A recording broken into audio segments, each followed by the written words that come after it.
Baik, sebelum memulai skill pada pagi hari ini, marilah kita berdoa menurut agama dan kepercayaan kita masing-masing. Doa mulai.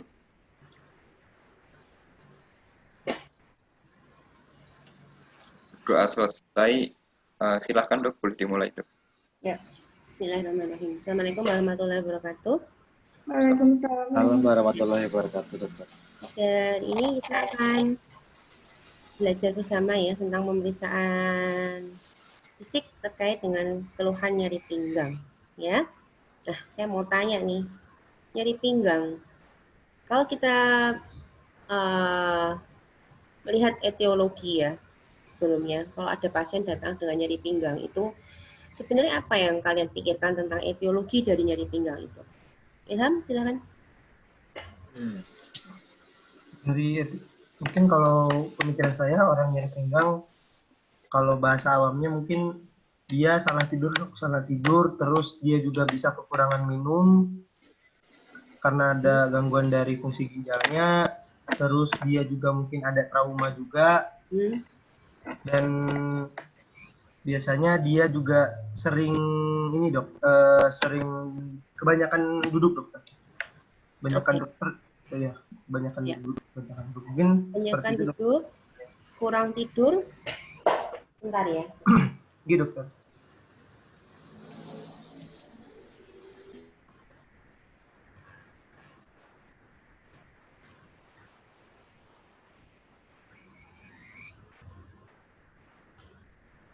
Terlalu banyak duduk, salah tidur, trauma. Gitu, dokter. Ya. Dan ada gangguan fungsi ginjal juga, dokter, biasanya. Oke. Kalau kita bagi secara garis besar ya, atau mungkin tadi yang disebutkan oleh Ilham, itu kemungkinan etiologi nyeri pinggang yang dia sebutkan itu utamanya karena kelainan di sistem apa tuh?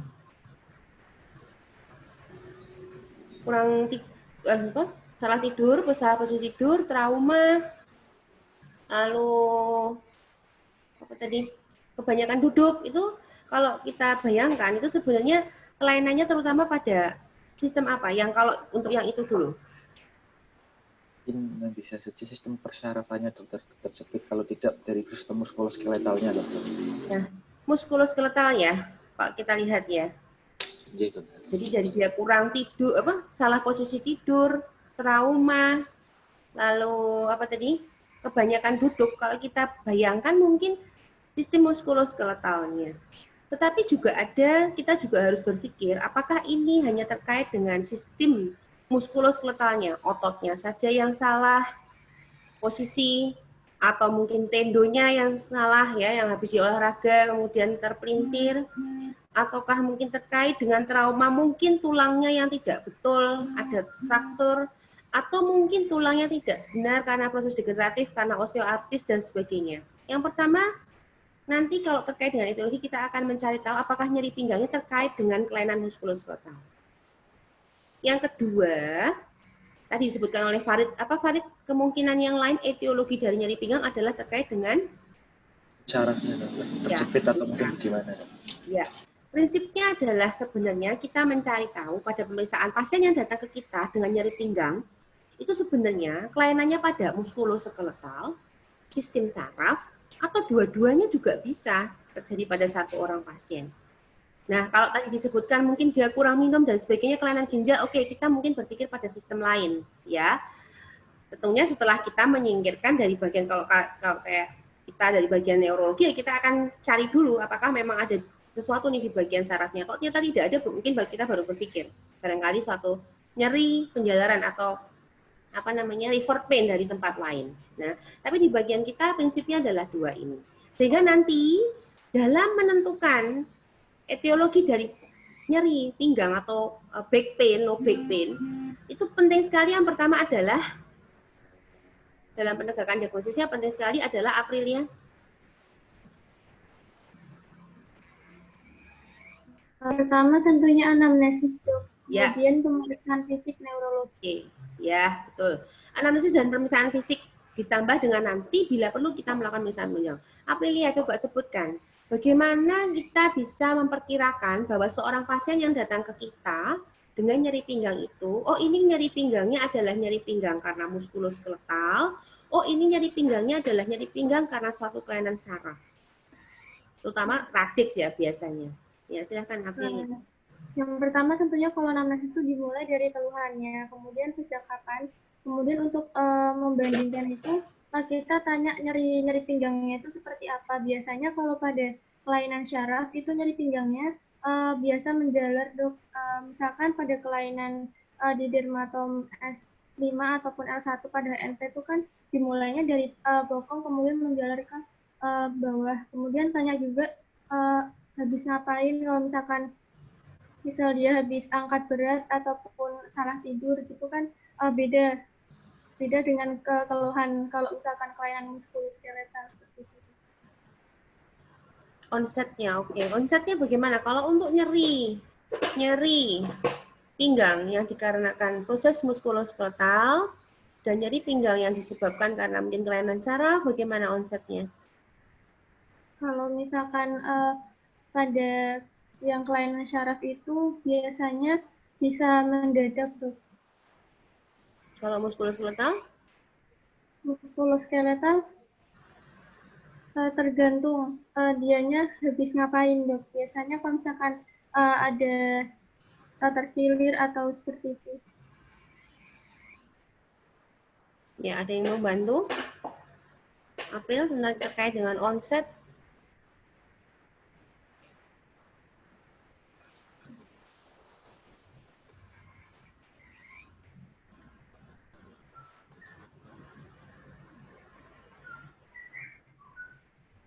Ada yang bisa membantu, Ikvina?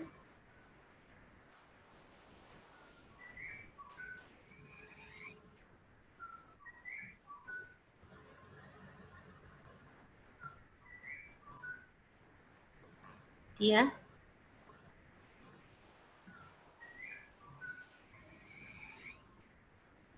Farid?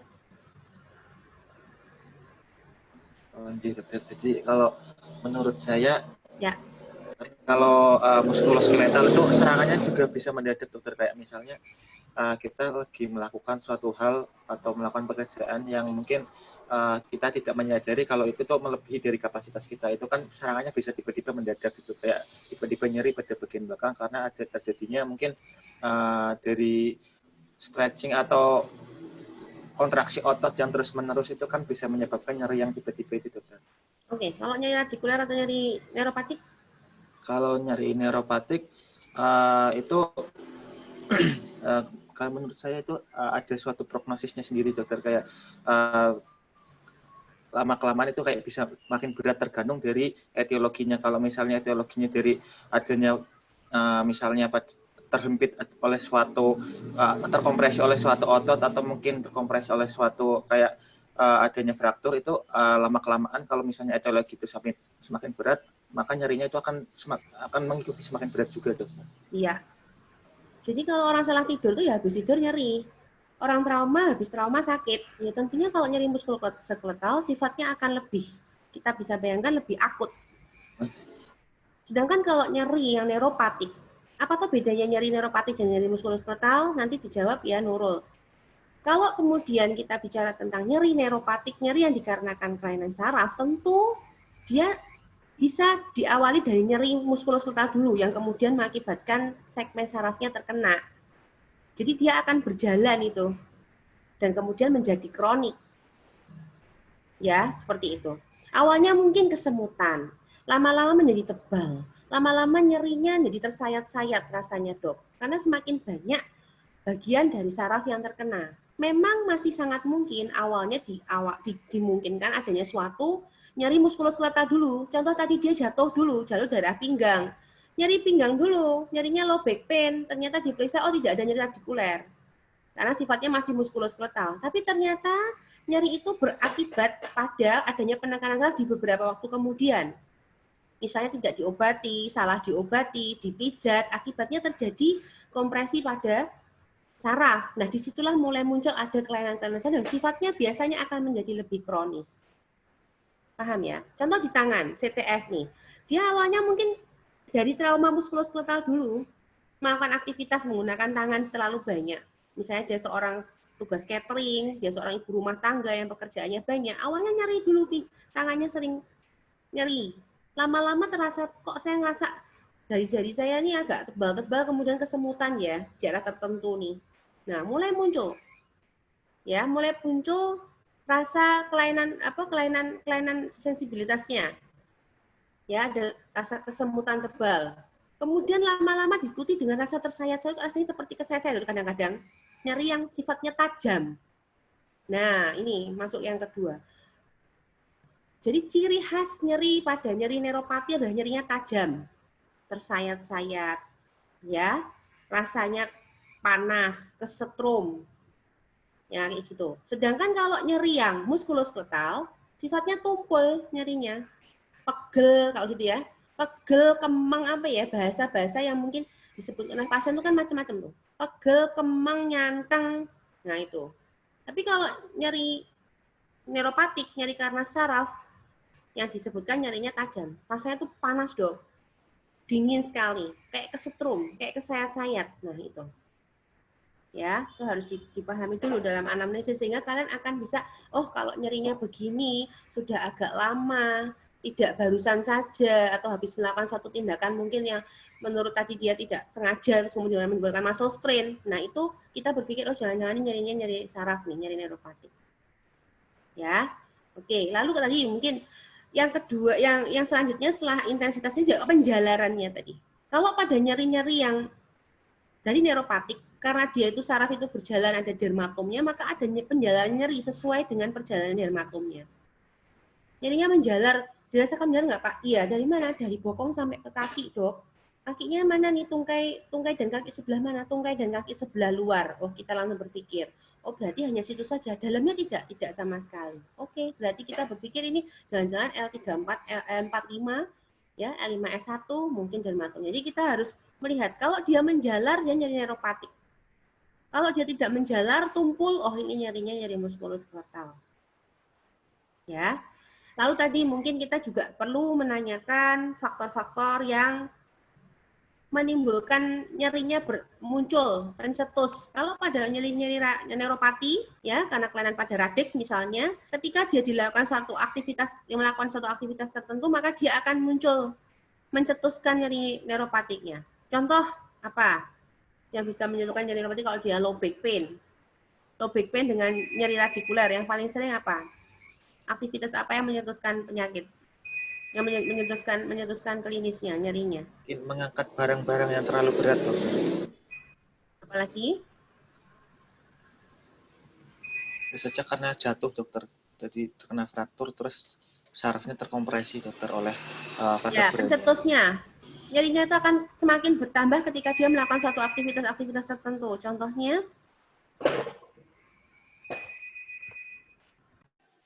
Bisa karena berolahraga, Dokter.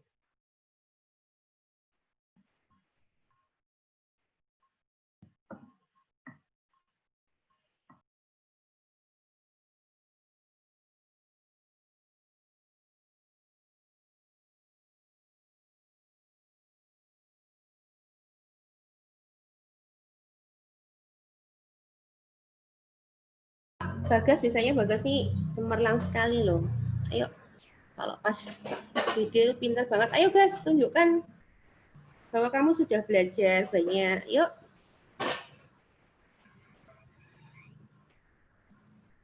Cahya. Apa Cahya? Kalau dia suatu nyeri neuropati, nyeri radikuler, apakah kegiatan yang bisa mencetuskan nyerinya itu? Tentunya yang mengakibatkan kompresi pada nervi spinalis ketika dia melakukan suatu aktivitas itu. Yang menyebabkan kompresi berarti yang menyebabkan foramen intervertebralisnya menyempit. Foramen intervertebralis tempatnya di sana tuh. Ingat-ingat anatominya apa tuh? Kalau olahraga, Dokter? Olahraga yang seperti apa? Kalau dia olahraganya main catur ya nggak masalah dong.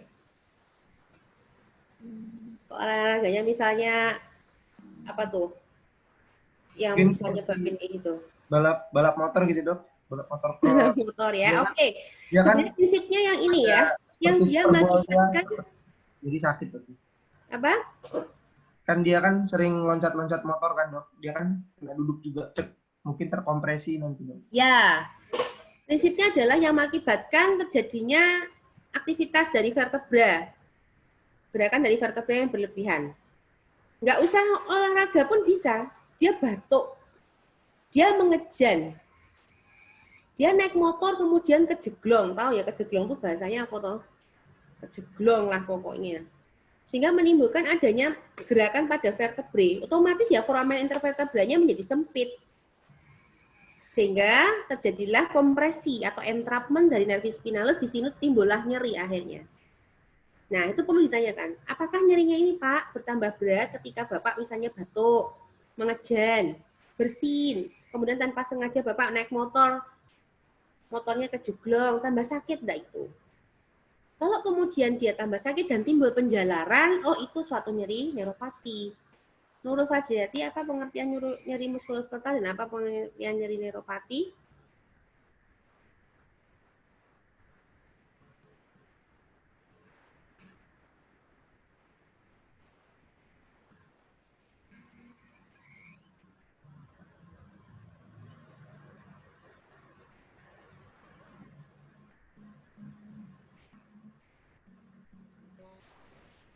Kalau nyeri neuropati itu disebabkan karena kelainan sarafnya, dokter.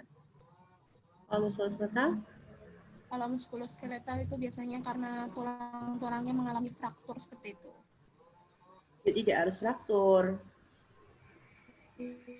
Tidak harus fraktur. Prinsipnya adalah nyeri muskuloskeletal adalah suatu sensasi tidak nyaman, ya, yang dikarenakan adanya kelainan pada sistem otot dan tulang. Mau dia itu fraktur, mau dia itu tadi ya peregangan atau strain, apakah dia suatu angulasi, apapun itu. Pokoknya yang sakit adalah muskulo dan skeletalnya. Sedangkan kalau neuropati yang dikarenakan kelainan sarafnya, ya itu harus benar-benar kamu perhatikan itu, ya. Oke, lalu selanjutnya tentu kita akan mencari gejala-gejala penyerta yang lain. Gejala penyerta yang lain apa yang harus kita temukan? Kalau ini untuk, oh ini nyerinya nyeri muskuloskeletal, oh ini nyerinya nyeri neuropati, kira-kira apa yang harus kita tanyakan?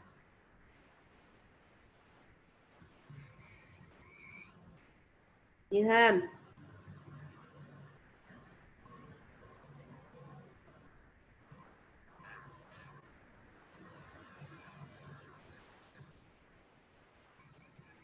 Saraf itu fungsinya untuk apa sih? Dia punya modalitas apa? Saraf itu punya modalitas apa?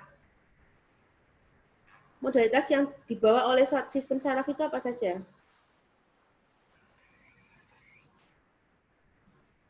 Rabaan, dok. Apa itu berarti? Nyeri. Iya, itu apa? Proprioseptif. Itu termasuk dalam satu pemeriksaan besar apa?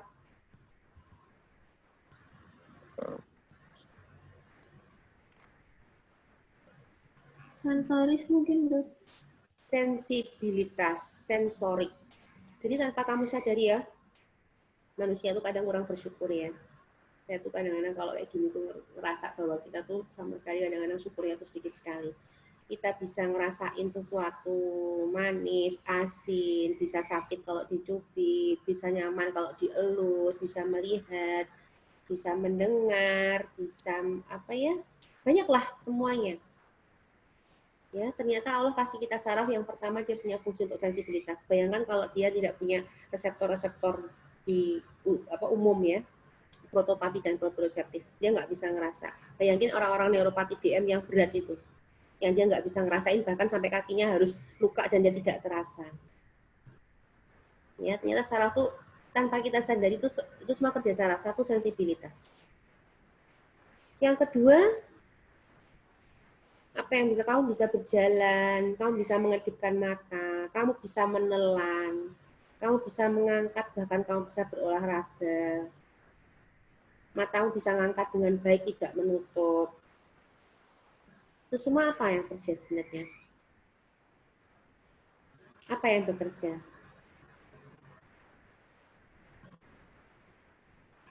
Modalitas dari saraf apa yang bekerja? Yang mana? Pemeriksaan Apa yang membuat dia bisa melakukan aktivitas itu?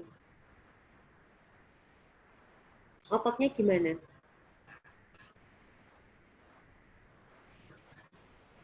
Sayang sekali soalnya ya kalau belajar itu cuma dikasih ini loh PF-nya, ini loh PF-nya gitu kok. Sayang sekali. Tapi dasarnya tidak ngerti. 1, sensibilitas saraf itu membawa. 2, dia bisa berkontraksi, menimbulkan suatu aktivitas, berarti kita bisa lakukan pemeriksaan apa tuh? Bisa mengetahui aktivitas dari otot. Motor. Apa Bagas yang keras? Motorik, Dok. Ya. Makanya kamu dikasih pemeriksaan motorik ya, suruh ngangkat genggam tangan, panco, angkat tangannya, kakinya suruh begini, tungkai bawah suruh ngangkat, pemeriksaan motorik. Jadi modalitas yang kedua saraf kita adalah motorik. Yang ketiga, terbayang enggak kamu berkeringat itu siapa bekerja? Terbayang enggak ketika kamu makan, minum, ya ada saliva yang keluar, itu siapa yang bekerja?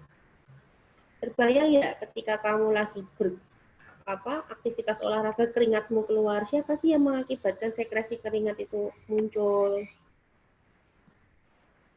Otonom mungkin, Dok. Ya, yang ketiga adalah fungsi otonom.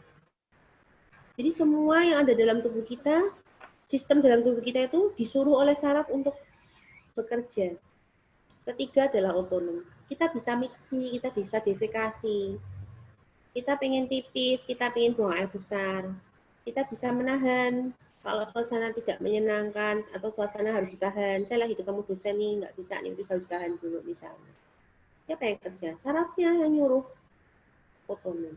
Dan satu lagi yang luar biasa yang tidak dimiliki oleh manusia, yang tidak dimiliki oleh makhluk hidup dan hanya manusia, itu melibatkan fungsi dari brain. Adalah modalitas yang keempat sistem saraf terutama brain adalah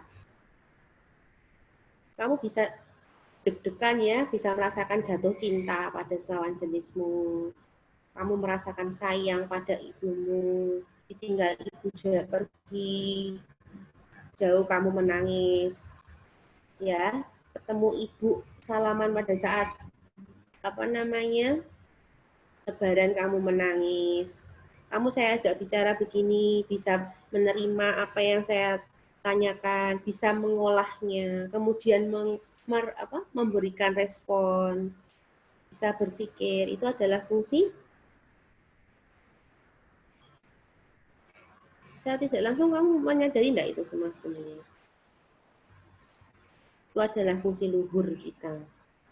Bayangkan kalau kemudian fungsi luhur kita di bagian korteks parietal sama daerah-daerah parietal dekstra tidak bekerja.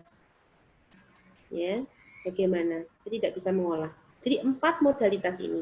Nah, kalau kita bicara nyeri low back pain yang terkait dengan kelainan saraf perifer, daerah lumbal, torakal, servikal, lumbosakral, maka 3 ini harus kamu tanyakan modalitas. Motorik, sensorik, otonom. Kalau tadi kita sudah bertanya tentang nyerinya sendiri, kemudian kita harus menanyakan tentang gejala penyertanya. Apakah low back pain-nya ini diikuti dengan kelemahan anggota gerak? Apakah low back pain-nya diikuti dengan gangguan sensibilitas? Ada enggak kesemutan tadi yang saya sampaikan? Apakah low back pain-nya diikuti dengan gangguan otonom? Bagaimana fungsi buang air kecil dan fungsi buang air besarnya? Bagaimana fungsi ereksinya kalau dia laki-laki? Ya.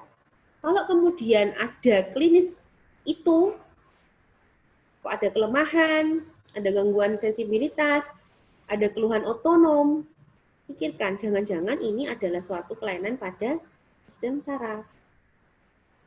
Ya, seperti itu. Oke, jadi dalam proses anamnesis, banyak sekali yang harus kalian gali. Lek dari dokter mah gampang banget deh. Ya, tapi untuk kemudian benar-benar bekerja dengan hati, loh kadang-kadang angel ya.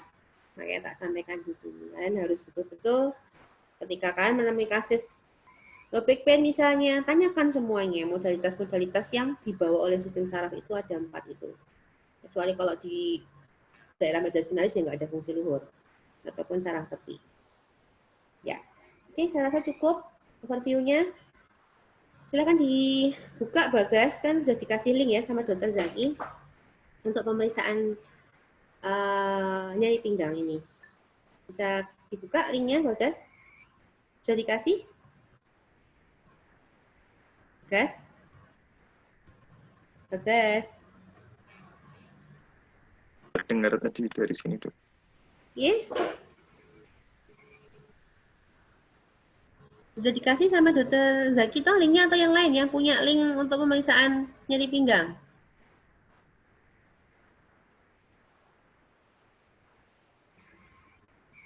Farid punya nggak Farid?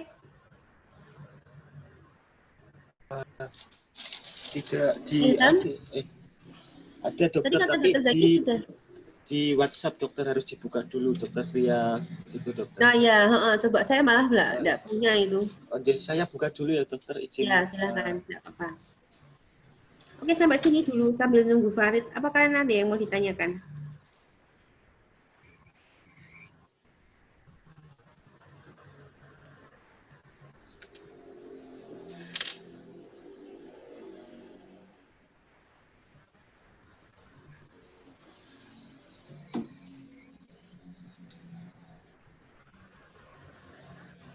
Ada yang mau ditanyakan dari sini?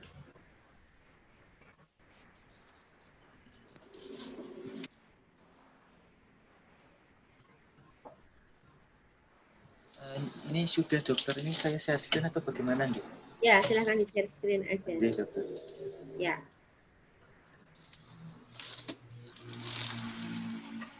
Ini yang mana dulu dokter yang di play? Pemeriksaan nyeri pinggang. Nah, kita nyeri pinggang kan ya hari ini. Cervicalnialis besok.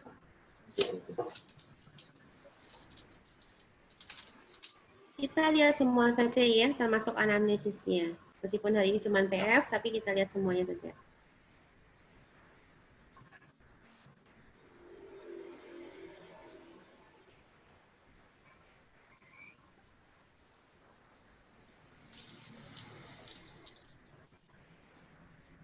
Suaranya bisa dikeraskan, Farid? Ampun, sudah maksimal dokter, speaker saya dokter. Oh gitu ya, coba dilepas itu headsetmu. Oh, pakai audio dari itu. Ini nggak keluar suara soalnya.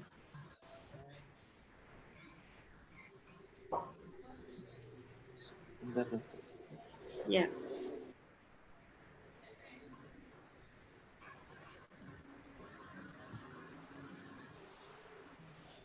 Saya atur dulu untuk speakernya dokter. Sudah maksimal dokter ini dokter. Ya, coba di play dulu.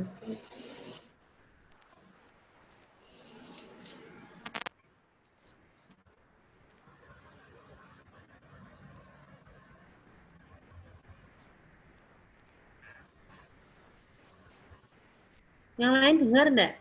Atau cuma saya saja yang nggak bisa dengar? Ya, terdengar juga dokter. Nggak dengar juga ya? Mungkin dari teman-teman ada yang share. April mungkin biasanya terdengar dokter kalau April yang nge-share dokter. Ya, silakan. Share screen. Coba sebentar ya dok. Ya, Saya April saya itu April linknya saya kasih di line ya. Saya pakai WA aja soalnya nggak ada line di. Oh iya. Ya, saya nggak apa-apa.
Assalamualaikum dokter, permisi dokter.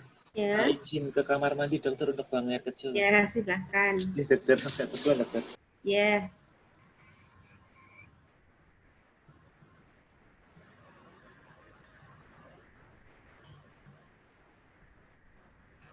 Mohon maaf, sudah terlihat apa belum? Sudah. Ya. Yang sisi sebelah kiri sini lah itu.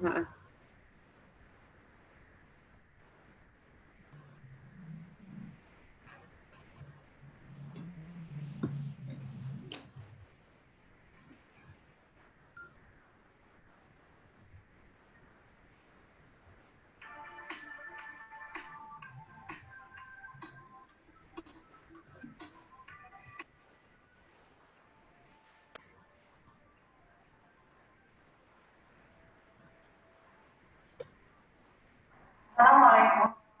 Ya.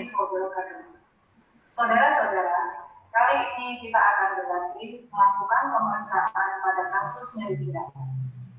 Nyeri pinggang atau nyeri bonggol atau lembut merupakan keluhan yang paling sering dijumpai. Nyeri pinggang sebagian besar disebabkan oleh gangguan minor atau disebut nyeri pinggang sederhana, dan sebagian kecil disebabkan oleh penyakit yang lebih serius. Saudara-saudara, nyeri pinggang ini bisa begitu beratnya sehingga mengganggu penderita dalam melakukan aktivitas sehari-hari. Jika nyeri pinggang ini bisa ringan sehingga tidak mengganggu aktivitas sehari-hari. Namun demikian, nyeri pinggang yang ringan ini bisa merupakan gejala awal untuk berlanjutnya penyakit menjadi lebih serius. Kali ini saya akan ditemani atau dibantu oleh saudara Warno sebagai pembantu yang akan berlatih bersama melakukan pemeriksaan nyeri pinggang. Assalamualaikum dok. Waalaikumsalam. Assalamualaikum, silakan duduk. Terima kasih. Jadi dok, sudah 3 hari ini pinggang saya merasa sakit. Sebelum sakit, mungkin ada aktivitas tertentu yang Mas mau lakukan? 3 hari yang lalu itu saya pernah mengangkat meja dari lantai 1 saya bawa ke lantai 3. Setelah meja itu saya letakkan, kok pinggang saya itu terasa sakit sampai sekarang ini. Dari hari pertama 3 hari yang lalu sampai sekarang sudah 3 hari, nyerinya menetap atau bertambah berat? Nyerinya menetap.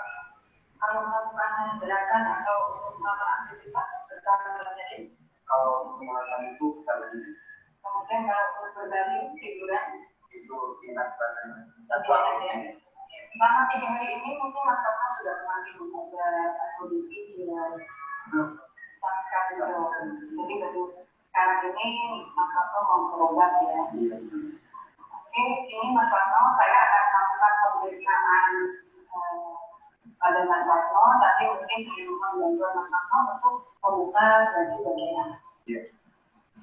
Saudara-saudara, dalam melakukan pemeriksaan pada kasus nyeri pinggang, sama dengan kasus-kasus lain, kita mulai dengan anamnesa yang pertama.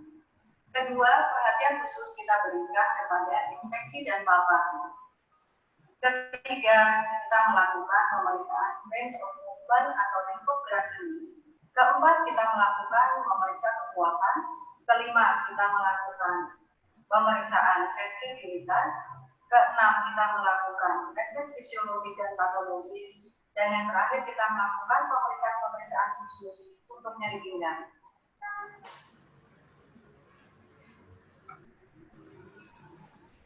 Saudara-saudara, dalam melakukan pemeriksaan untuk kasus-kasus nyeri pinggang, sama dengan pemeriksaan pada kasus-kasus yang lain. Yang pertama, kita mulai dari anamnesa. Yang kedua, kita melakukan inspeksi dan palpasi. Yang ketiga, kita melakukan range of movement atau lingkup gerak sendi. Yang keempat, kita menilai dari gaya berjalan pasien. Yang kelima, kita melakukan pemeriksaan kekuatan. Yang keenam, kita akan memeriksa mengenai pemeriksaan sensori. Yang ketujuh, kita melakukan pemeriksaan refleks fisiologis dan patologis. Dan yang terakhir adalah pemeriksaan khusus untuk nyeri pinggang. Saudara-saudara, setelah tadi kita melakukan anamnesa di tahap awal, maka sekarang kita akan melakukan pemeriksaan fisik secara umum. Yang pertama adalah kita melakukan inspeksi. kita perhatikan inspeksi daripada tulang vertebra pasien. Kita lihat apakah tulang vertebra ini lurus di tengah. Yang normal kita masih mendapatkan adanya lengkungan secara fisiologis di bagian leher, di bagian torakal, dan di bagian lumbar. Kita perhatikan apakah ada deformitas, misalnya ada lordosis, ada skoliosis, atau ada suatu kifosis fokal, atau suatu gilus, penonjolan daripada tulang vertebra. Setelah itu kita lihat juga secara inspeksi adalah atrofi daripada otot-otot paravertebra. Apakah ada asimetri? Kemudian kita lihat juga apakah ada fascikulasi, yaitu suatu kontraksi involunter yang bersifat halus. Secara inspeksi juga, kita bisa melihat bila terdapat adanya suatu kontraksi daripada otot. Tentu secara inspeksi kita mencurigai adanya suatu massa spasmum, kita harus verifikasi dengan palpasi. Setelah inspeksi, selanjutnya kita melakukan palpasi. Yang pertama kali kita palpasi adalah otot-otot pala vertebra. Kita raba apakah ada kontraksi daripada otot-otot. Kalau nyeri bilang ya, di sini kita dapatkan adalah kontraksi daripada otot pinggang kiri. Mas Wakto mungkin bisa menentukan daerah mana yang paling nyeri. Ya, dan kita nyeri ini. Selain palpasi kita mendapatkan adanya suatu kontraksi daripada otot, kita juga bisa mendapatkan adanya suatu trigger point, yaitu titik yang paling nyeri. Selain setelah palpasi daripada otot-otot paravertebra, kita mempalpasi adalah daripada prosesus kinosus tulang belakang atau vertebra. Tidak usah terlalu keras kita menekannya. Kemudian kita teruskan sampai ke pinggang. Jangan kita melakukan perfusi dengan palu kecuali bila pada palpasi tidak didapatkan nyeri. Pada palpasi tadi, kita untuk mencari apakah ada nyeri tekan vertebra. Bila didapatkan nyeri tekan vertebra, kemungkinan kecurigaan kita adalah ada suatu infeksi daripada diskus. Yang kedua, kita lihat apakah ada suatu daerah pada lengkungan atau garis tengah ini adanya pertumbuhan rambut. Bila didapatkan pada pasien adanya rambut yang tumbuh di garis tengah, kita curiga adanya suatu kelainan distrafisme, misalnya spina bifida. Pada berita ini tidak kita dapatkan. Kemudian selanjutnya kita melakukan meminta penderita untuk melakukan suatu gerakan-gerakan secara aktif atau kita memeriksa range of movement atau lingkup gerak sendi. Pada pemeriksaan range of movement atau gerak lingkup sendi, kita minta penderita untuk melakukan gerakan-gerakan tertentu. Mas Waktu bisa melakukan gerakan mengumpul terbatas atau semampu yang Mas Waktu bisa lakukan. Sudah nyeri sampai di situ, ya. Kemudian kebalikannya sampai ya. Ada rasa nyeri, ya. Kemudian ke samping, ke kanan, nyeri, kemudian ke kiri, ya. Kita perhatikan tadi, Mas Waktu dengan nyeri pinggang sebelah kiri, pada saat dia melakukan gerakan lateral ke kanan, penderita merasakan lebih sakit karena tarikan daripada otot-otot sebelah kiri. Tetapi pada saat Mas Waktu melakukan gerakan ke samping kiri, penderita merasa lebih nyaman. Ini sesuai dengan penderita kasus nyeri pinggang, di mana postur penderita bila nyeri sudah berlangsung kronis dan lama, biasanya sudah terganggu postur atau sikap tubuh penderita menjadi tidak simetris lagi pinggangnya, di mana penderita akan miring ke arah yang sakit untuk mengurangi nyeri. Pemeriksaan selanjutnya kita minta Mas Waktu untuk berjalan, kita melihat gaya berjalannya. Silakan Mas Waktu berjalan santai saja biasa.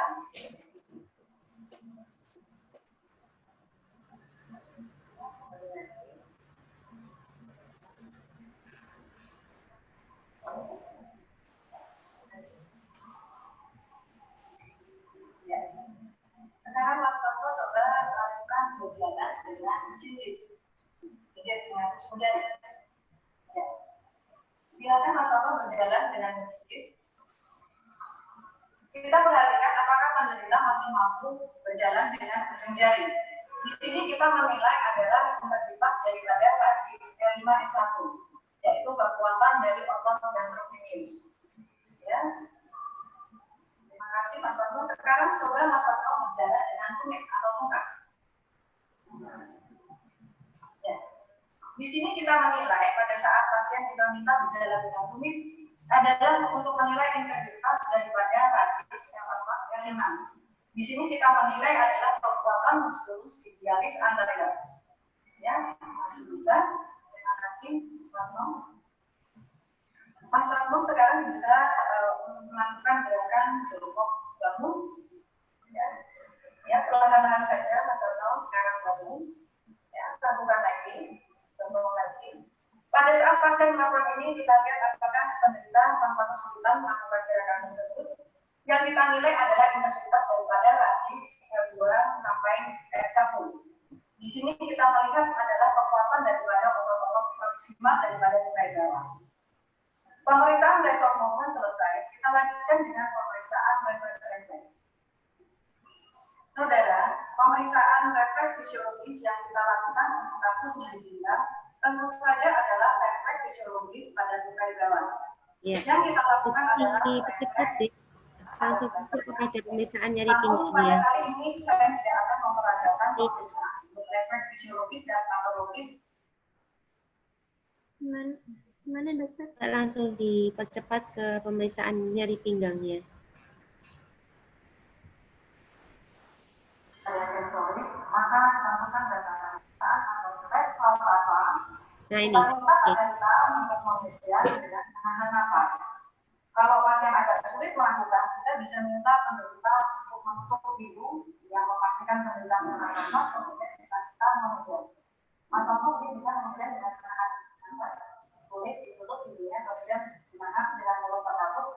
Ya, sudah. Apakah terasa nyeri di daerah pinggang yang Mas Wanto keluhkan? Tidak.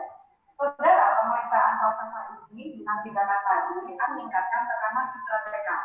Sehingga bila ada suatu proses patologi, misalnya ada proses besar keluar di daerah kanalis vertebra, contohnya adalah HNP atau tumor, maka akan mengakibatkan ketegangan daripada nadi sehingga muncul nyeri yang dikeluhkan penderita.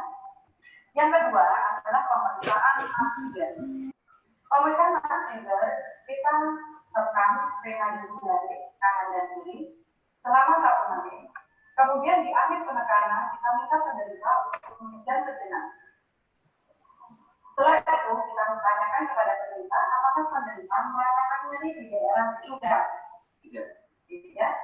Pada tes tadi saat penderita kita tekan vena jugularis, maka akan terjadi peningkatan tekanan intrakranial yang akan dilanjutkan ke dalam tekanan rongga subarachnoid di daerah vertebra lumbar. Bila ada suatu proses patologi, yaitu suatu proses bisa keluar ruang di daerah lumbar, misalnya oleh karena HNP atau tumor, maka juga akan terjadi tarikan atau regaman daripada radix, sehingga penderita akan merasakan nyeri yang menderita keluhan. Selanjutnya, kita akan melakukan pemeriksaan laser. Pada fase 1 mungkin bisa tiduran.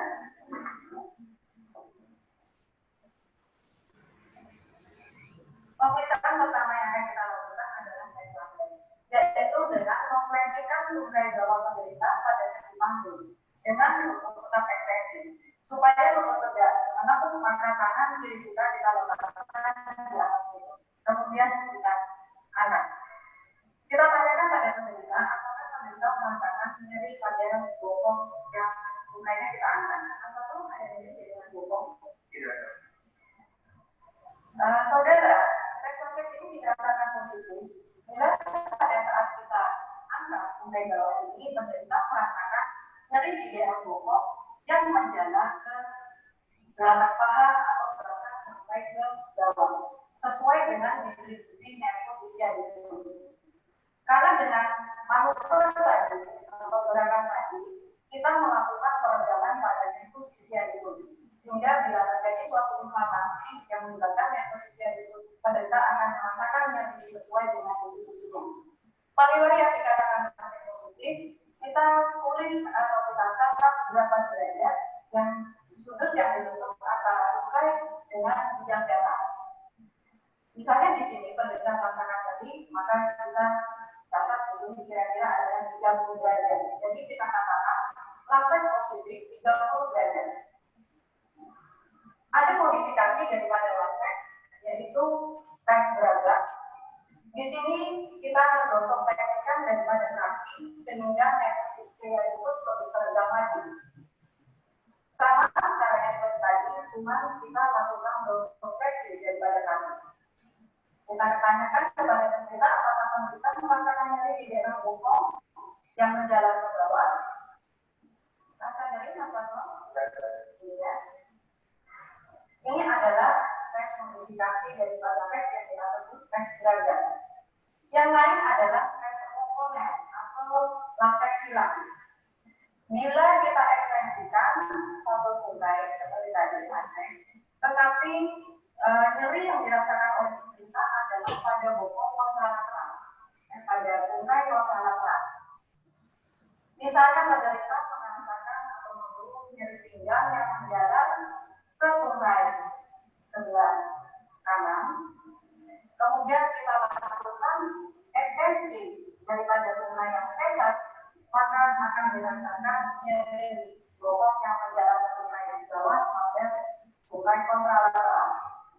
Pemeriksaan berikutnya adalah kita memulai daripada struktur praktis atau grip, kita melakukan pemeriksaan Patrick dan Patrick. Pertama kita lakukan dulu Patrick, yaitu kita fleksikan sistem diukur di mana kulit kita letakkan di muka yang sampingan. Kemudian kita tekan ke bawah pada lutut. Kita tanyakan kepada pemerintah apakah merasakan nyeri di daerah bokong. Pada pemeriksaan ini kita akan memeriksa struktur daripada koksen. Bila Patrick ini positif, kita mencurigai adanya suatu proses patologis di daerah koksen, misalnya infeksi koksen atau koktitis. Selanjutnya adalah pemeriksaan Patrick penelitiannya. Kita gerakkan tungkai ini sebaliknya daripada Patrick. Ya, dengan lutut ke media dan kita adisikan, kemudian kita tekan sedikit, kita tekan ke bawah. Kita tanyakan kepada pemerintah apakah pemerintah merasakan nyeri di daerah panggul. Nyeri masalah di daerah panggul. Ya. Pada pemeriksaan kontrapeptik ini, kita menilai adalah fungsi dari sendi sako iliaca. Bila kontrapeptik positif, kita mencurigai adanya suatu proses patologis di sendi sako iliaca. Demikian saudara, pemeriksaan kasus-kasus nyeri pinggang. Semoga saudara dapat memahaminya. Selamat berlatih dan sampai jumpa. Sudah, dokter. Sudah selesai ya? Ini masih ada lanjutannya nggak atau sudah selesai ya? April? Penutupnya, dok. Saudara-saudara, setelah kita melakukan serangkaian pemeriksaan yang diberikan tadi, yang kita dapatkan adalah suatu masa kontraksi di daerah pinggang ini. Dan tidak kita dapatkan adanya suatu defisit neurologis yang lain. Sehingga dapat kita simpulkan bahwa penyebab tersebut adalah dari pinggang kanan dan disebabkan oleh formasi otot. Oke. Mas Warno, dari pinggangnya masak pasti tidak apa-apa. Ya. Sampai sini mungkin ada yang mau ditanyakan terlebih dulu. Berapa audionya kurang jelas ya sebenarnya. Tidak apa-apa. Coba silakan. Apa yang mungkin masih kalian bingungkan? Tanya aja.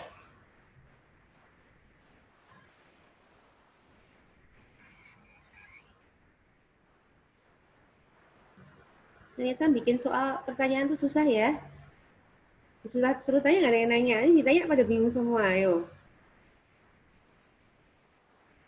Ham, kamu nanya apa Ham? Kamu kok masih ngantuk gitu? Udah mandi belum kamu? Mandi dokter, cuman mandi. Kemarin sore? Enggak dokter. Enggak ya. Kamu sudah jelas sekali Ham. Dengan video tadi sudah jelas semua. Ikvina, sudah jelas semua? Nek sudah jelas ya saya enak loh, tinggal bikin tugasnya bikin video, kumpulin, udah gitu kok. Jelas semua Ikvina? Tidak ada yang mau Mbok tanyakan, Mbok klarifikasi, ini sebenarnya apa tujuannya, lalu nanti interpretasinya gimana, membuat diagnosis klinisnya seperti apa, lalu terkait dengan etiologi dan topisnya bagaimana, tidak ada yang ingin tanya? Belum mungkin, dokter. Ya? Jelas? Sudah semua?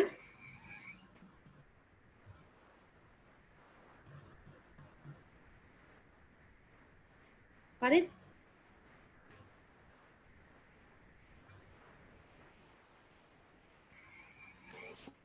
Mungkin itu dokter, karena tadi videonya kan kurang begitu terdengar dokter. Ya, jadi mungkin dari interpretasinya saya tadi kurang terdengar dokter. Yang keras aku kurang dengar Farid. Itu dokter tadi kan untuk videonya kan tadi agak gemeres-gemeres dokter suaranya. Apa yang mau kamu tanyakan?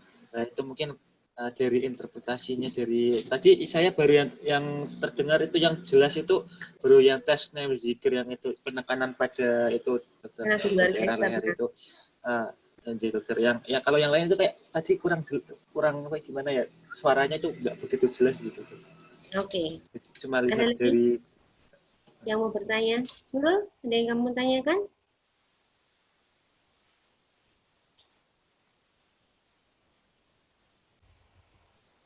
Bagas? Belum ada dokter. Sama patella itu diperlukan nggak ya dok? Apa? Yang keras Bagas? Saya kurang dengar. Patella sama Achilles diperlukan atau tidak dok? Jawab. Untuk pemeriksaan. Iya. April?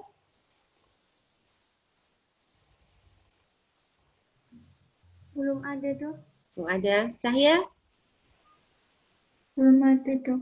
Ya, oke. Saya masuk ke dua pertanyaan barusan dari Farid dan Akbar, dan Bagas ya.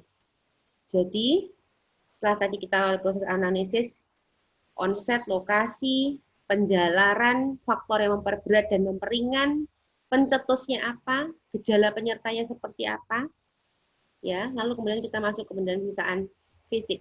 Prinsipnya juga sama. Kalau ada pasien dengan nyeri pinggang, nyeri punggung, nyeri leher, ya, kita harus cari etiologinya. Ini sebenarnya dasarnya patologinya itu pada proses sistem muskuloskeletal atau pada sistem saraf atau mix dua-duanya. Sehingga kita harus melihat yang pertama dari PF dulu tadi ya, inspeksi, kalian udah ngerti ya. Cari deformitas vertebra.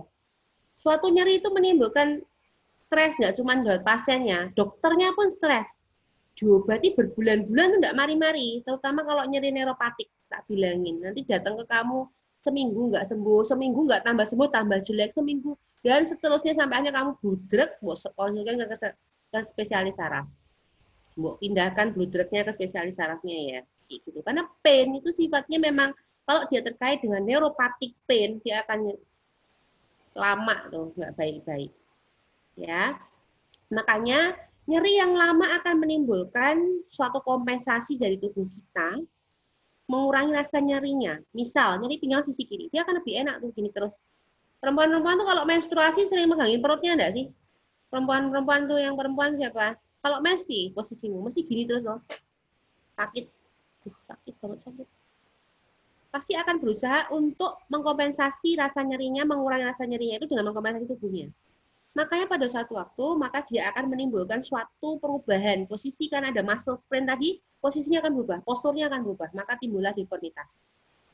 Bisa berupa skoliosis, atau bisa berupa kyphosis. Kyphosis jadi orang yang bungkuk gini, atau bisa lordosis begini, begek. Yang pertama, temukan deformitas.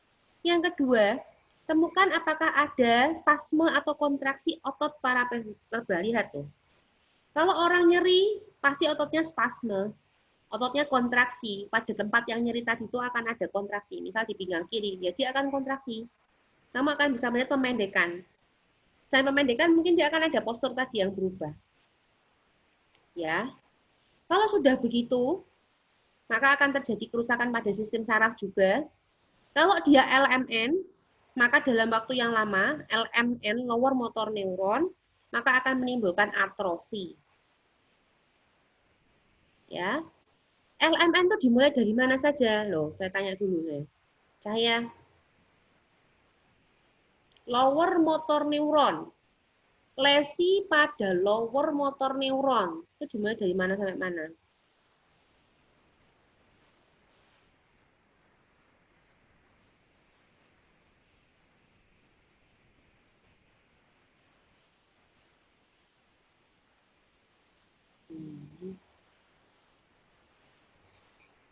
April. Kalau saya itu kalau dia dimulai dari bokong, kemudian panggul dan menjalar ke bawah sampai ekstremitas bawah. Lower motor neuron, kita ngomong masalah anatomi sistem saraf ya. Topis dari lower motor neuron. Lower motor neuron itu gimana saja? Dan Bagaskara.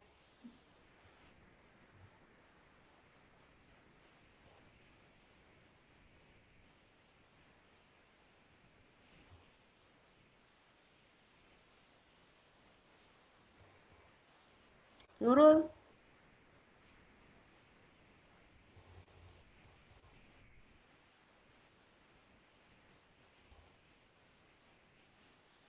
Karet.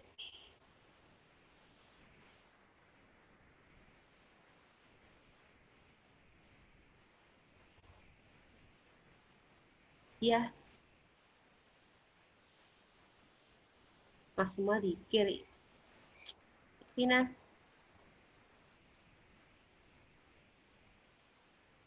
Ilham.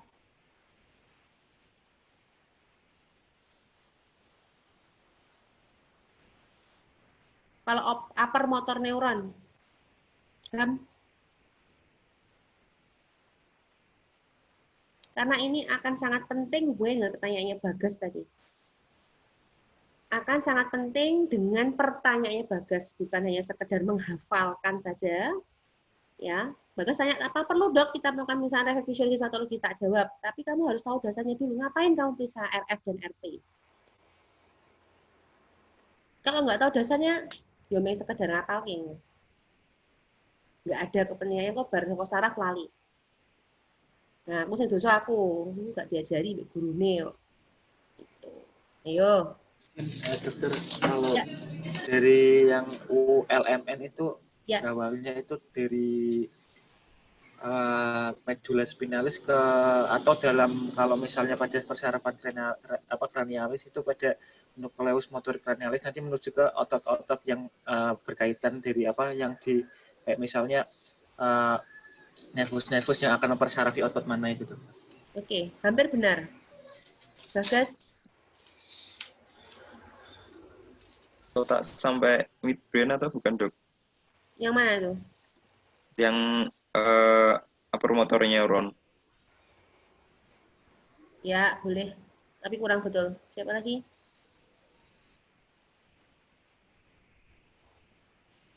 Jadi upper motor neuron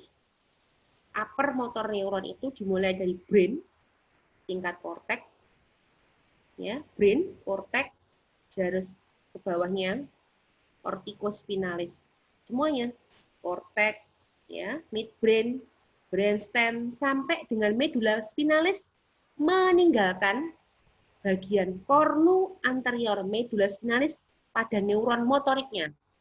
Itu semua UMN. Jadi dari brain sampai medula spinalis, tetapi tidak semua medula spinalis. Medula spinalis di kornu anterior neuron motorik itu masuk lower motor neuron.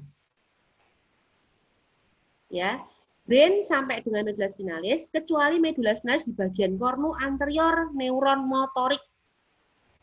Nah, sedangkan lower motor neuron dimulai dari neuron motorik kornu anterior medula spinalis, keluar menjadi radix, ganglion, saraf eferen, neuromuscular junction, sampai dengan otot itu adalah LMN.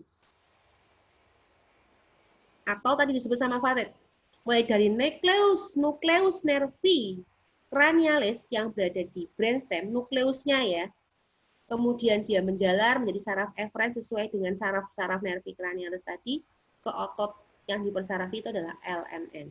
Ingat dulu itu dasarnya. Wes. Ya, dasarnya itu. Jadi, kalau kita ngomongin masalah penyakit saraf itu, kalian harus tentukan nih, topisnya tuh di mana? Di UMN tadi atau di LMN tadi. Karena ini akan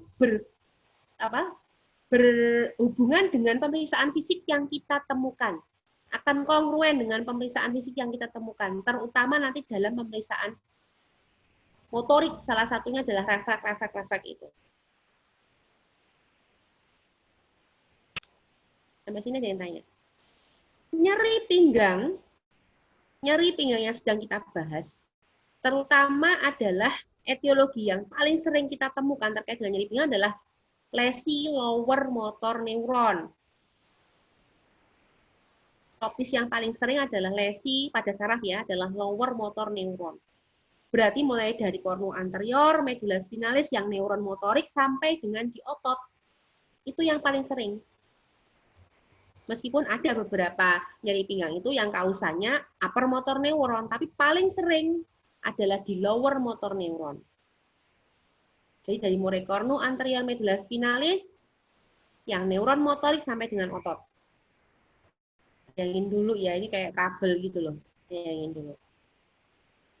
Makanya nanti dalam pemeriksaan fisik kita, terkait dengan pemeriksaan, saya jawab punya Pak Bagas dulu ya, terkait dengan pemeriksaan motorik dalam hal ini pemeriksaan refleks fisiologis dan refleks patologis, menurut kalian perlu tidak?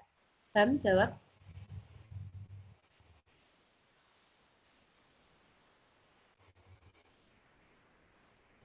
Ilham, jawab. Perlu sekali dokter, karena itu perlu bisa sekali. Ya. Karena itu bisa apa? Kalau menurut saya, karena itu bisa dia menentukan kayak apa fisiologisnya gitu dokter. Kayak apa? Kok putus-putus? Bisa menentukan bahwa dia itu kelainannya di LMN atau UMN. Iya, kalau misalnya dia suatu lesi LMN, maka refleks fisiologis dan refleks patologis seperti apa yang akan kamu harapkan?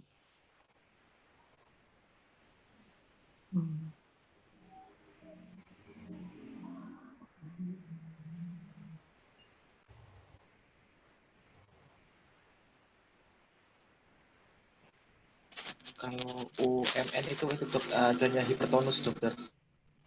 Kalau LMN itu adanya hipertonus, jadi kontraksinya. Oke, kalau elemen itu lebih lemas, nanti kan ujung-ujungnya elemen itu akan atrofi dokter, karena dari persarafannya tidak bisa kayak jadi lemes itu otot-ototnya dokter. Oke, refleks fisiologisnya bagaimana? Hipotonus. Oke, apakah ada refleks patologis?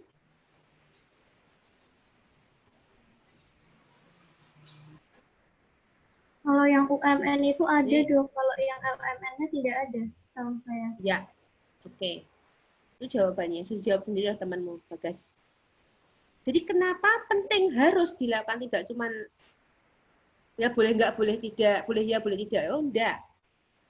Justru untuk kamu bisa menentukan ini suatu topisnya di LMN atau di tingkat yang UMN, maka refleks fisiologis, refleks patologis, pemeriksaan trofi, pemeriksaan tonus harus kamu lakukan. Karena ketika kamu mendapatkan pasien ini kok refleks fisiologisnya turun, kok tonusnya turun atau hipotonus, kok kemudian atrofi, tidak ditemukan refleks patologis, maka jelas etiologinya terbuktikan bahwa dia adalah suatu lesi di gas lower motor neuron. Ya. Sehingga kamu berpikir ini lower motor neuron disease. Oh, berarti topisnya wis diomongin karo Dr. Sofi, mulai saka kornu anterior, medula spinalis, neuron motorik sampai ke otot. Wis jangan mikir-mikir brain ke atas lagi. Jangan mikir-mikir medula spinalis yang kecuali neuron motorik tono anterior ya. Jangan mikir-mikir itu lagi. Kalau tapi tidak temu seperti itu, ada luas lesi kok dia tuh upper motor neuron, loh dia tuh nyeri pinggang, ada kelemahan anggota gerak. Tapi kalau refleks patologisnya muncul, refleks fisiologisnya dia kok naik ya, tonusnya malah kuat, tidak ada atrofi, pasiennya malah eutrofi biasa-biasa saja. Udah pikirkan itu berarti lesinya di medula spinalis. Karena kalau brain dia harus hemi ya. Kalau brain dia keluhannya pasti klinisnya hemi. Stroke hemi, pasti hemiparesis, hemiplegi, hemihipestesi kalau sensibilitas begitu. Paham enggak sampai sini? Berarti perlu pemisahan motorik enggak, Gas, pasienmu? Kalau pasien-pasien nyeri pinggang itu perlu enggak, Gas? Perlu, Dok. Perlu. Jelas perlu. Iya. Yeah. Termasuk di dalamnya refleks fisiologis, patologis, klonus, tonus, kekuatan harus mau periksa. Sensibilitas perlu enggak, guys? Iya, Dok, perlu. Perlu. Karena kita mau cari tahu segmen mana dari nervis spinalis kalau dia suatu elemen ya. Apakah lumbal 1, lumbal 2, lumbal 3, lumbal 4, lumbal 5, sakral 1, sakral 2, sakral 3, sakral 4. Apakah di mana nih letaknya? Maka sensibilitas perlu. Harus kamu bandingkan antar dermatom. Ini sama ini, Pak. Manakah yang lebih terasa, Pak? Yang atas atau yang bawah? Manakah yang lebih terasa, Pak? Itulah gunanya membandingkan kemarin dalam pemisahan sensitivitas proksimal dengan distal. Paham ya? Oke, sekarang balik ke pertanyaan yang Farid tadi. Nah, kan dia tanya tuh, pemeriksaannya apa aja sih yang dilakukan? Prinsipnya sekarang sama, kita sudah mau cari tahu nih tadi tentang UMN sama LMN. Nah sekarang kalau misalnya dia itu suatu LMN, itu kelainannya di mana nih? Radik, sarafnya, atau jangan-jangan cuma otot saja. Maka kita bagi juga pemeriksaan itu. Untuk membangkitkan nyeri neuropatik, dan untuk membangkitkan nyeri muskuloskeletal. Yang punya kemampuan untuk membangkitkan nyeri radikulopati, nyeri neuropatik adalah pemeriksaan Nafziger, Valsalva, Lasek, O'Connell atau kontralasek, dan pemeriksaan Bragard. Sebenarnya ada lagi satu lagi Sikar namanya, Bragard dan Sikar. Itu yang fungsinya untuk memanipulasi supaya terjadi peregangan pada nervus ischiadicus sehingga dia menimbulkan nyeri ketika dia dilakukan suatu aktivitas tadi pada pasien. Sedangkan untuk pemeriksaan Patrick dan kontrapatrik itu utamanya ketika kita mau menentukan apakah low back pain-nya ini karena kelainan muskuloskeletal. Contoh Patrick. Patrick tadi kalian bisa lihat sendiri ya Patrick ya. Memfleksikan sendi panggul, eksorotasi pada sendi lutut, kemudian kita lihat bagaimana ekspresi pasien atau menanyakan nyeri atau tidak. Patrick berguna untuk memeriksa apakah ada lesi pada kokse, sendi kokse. Kalau memang nanti Patricknya positif, maka kita bilang bahwa oh pasien ini terdapat suatu proses patologis pada sendi kokse, koksitis. Jadi yang lain adalah kita lakukan pemeriksaan kontrapatrik. Fleksikan pada sendi panggul, endorotasikan sendi lutut, kemudian kita lihat ekspresi pasien, kemudian kita tanyakan apakah ada nyeri. Kalau ada nyeri, baik itu Patrick maupun kontrapatrik yang sifatnya terlokalisir, hanya pada tempat tertentu saja. Misalnya kalau Patrick berarti pada daerah sendi kokse, kalau sacroiliacal joint pada kontrapatrik pada daerah sacroiliaca, kok ada nyeri yang sifatnya di situ ya, hanya menetap di situ, itu berarti oh ini sacroilitis dan koksitis. Sedangkan kalau misalnya dia lasek, Bragard, Sikar, O'Connell atau kontralasek, nyerinya sifatnya menjalar. Ada nyeri nih yang dirasakan oleh pasien dari mulai bokongnya dia menjalar sampai dermatom sesuai dengan dermatom tertentu. Nah, kalau seperti ini berarti dikatakan oh laseknya positif. Oh, Bragardnya positif, Sikarnya positif. Positif berapa nih? Normalnya kita akan bisa memeriksa sampai 70 derajat bahkan lebih kalau tidak ada gangguan. Tapi pada suatu pasien yang mengalami nyeri neuropatik akibat entrapment atau penjempitan atau apa ya istilahnya ya penjempitan pada nervus ischiadicus maka akan timbul nyeri sebelum muncul sebelum sampai 70 derajat. maka dikatakan lasek positif 30 derajat sisi kanan. Misalnya begitu. Ya, itu kalau lasek. Kalau kontralasek, misalnya pasiennya ini kayak Pak Watno tadi, nyeri pinggang kiri. Kamu harus melakukan tetap kanan dan kiri ya pemirsaannya. Ketika di kanan kamu periksa, dia juga akan menimbulkan rasa nyeri di sisi kirinya. Itu yang disebut sebagai kontralasek atau oponil. Jadi melakukan perangsangan pada ekstremitas bawah atau tungkai bawah kontralateralnya, maka akan menimbulkan nyeri yang positif pada tungkai yang sakit atau tungkai yang mengalami kelainan. Nah, sampai sini mau ada tanya dulu.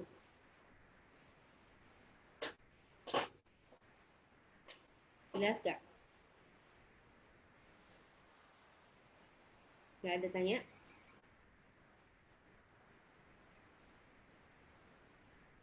Palet, jelas Palet? Palet, kamu sudah jelas? Ya, sampun dokter. Ya. Nah, kalau untuk falsafah dan nafsiger itu bisa dilakukan untuk semua kelainan atau semua keluhan pasien yang kita curigai memang nyeri neuropatik. Baik itu di pinggang, daerah torakal maupun servikal, semua bisa. Karena prinsip dari pemeriksaan falsafah dan nafsiger ini adalah membuat peningkatan tekanan di intratekal. Atau intratekal itu apa toh? Tekal itu apa sih aku nanya? Siapa yang tahu? Kita Ekis sudah pintar semua, makanya tak tanyanya. Yuk, Ivina, kamu tahu enggak? Intratekal itu maksudnya apa? Ruang apa? Ivina, dia tadi belum keluar suaranya soalnya. Kok yang lain udah keluar. Jadi saya sudah ngerti, oh ini suaranya Cahyani, ini suaranya April. Tapi suaranya Ivina sama dia belum keluar. Ruang intratekal itu ruang apa sih? Ruang di sekitar sumsum tulang belakang. Iya, ruang apa? Ruang di sekitar sumsum tulang belakang tuh banyak banget loh, sumsum tulang belakang tuh.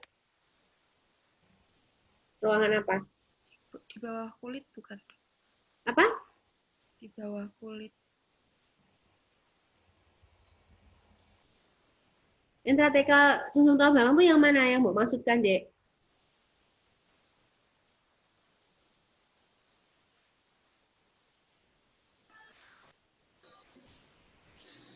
Ya?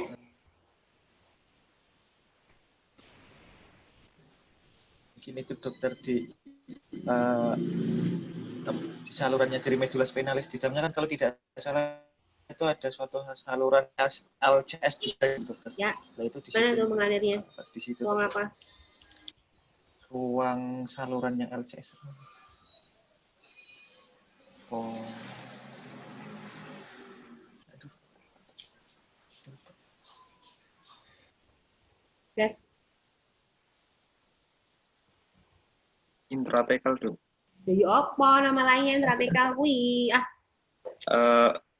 Dari sekitar anus. Kalau kamu belajar tentang SAH dalam LBM ini, kamu belajar tentang subarachnoid hemorrhage, kamu harus tahu intratekal. Kamu nggak tahu, ya tak tanya ini sopo tutorial, suruh ngasih PR yang banyak.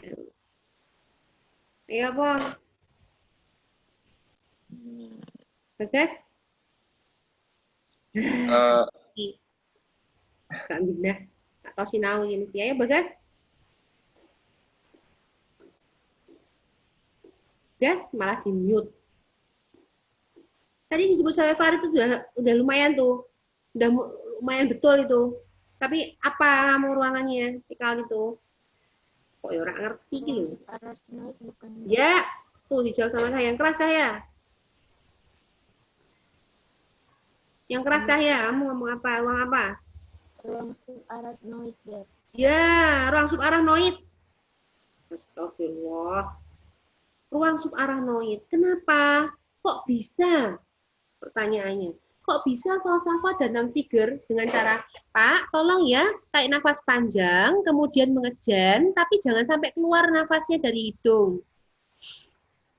Gitu, pasiennya ngejen gitu loh, tapi gak oleh betul nafasnya. Kemudian kita tanyakan ke dia, ada rasa penjalanan nggak Pak, nyeri? Kalau dia ngeluhnya di leher, ada nggak rasanya menjalar Pak di lehernya sampai ke lengan atau tangan? Kalau dia di dada, ada nggak rasa terikat sabuknya? Kalau di pinggang, ada nggak Pak ketika dia melakukan itu, nyeri menjalar dari pinggang ke bokong, dari bokong ke, pinggang bokong ke tungkai.